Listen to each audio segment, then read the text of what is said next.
好今日咧我分享我哋酒家用咗30幾年嘅蒸熱豉油，有大隻嘅蝦米，有大隻嘅瑤柱，粒粒都咁大粒噶，同埋嗰個大地魚，先將嗰啲蝦米俾油爆佢，爆到佢有啲香味出晒嚟。第二落埋幾粒瑤柱落去，好，跟尾落啲水落去。湯已經滾起啦，滾起我就放埋呢啲魚啦，加埋嗰個芫茜啦，熬1個鐘Later， 依家熬咗1個鐘啦，嗰個湯已經乜嘢出晒味啦，我哋就放啲冰糖落去先，其他配料咧依家就可以落去噶啦，依家可以落去噶啦。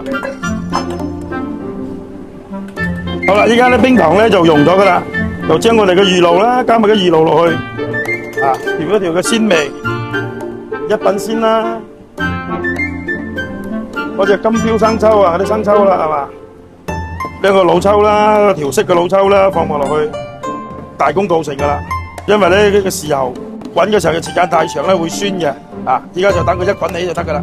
OK 噶啦，我哋將我哋嗰啲渣啦，全部隔起晒佢。咁多嘅材料去整嗰個豉油，你話佢鮮唔鮮咧？依家我哋慢慢隔佢出嚟。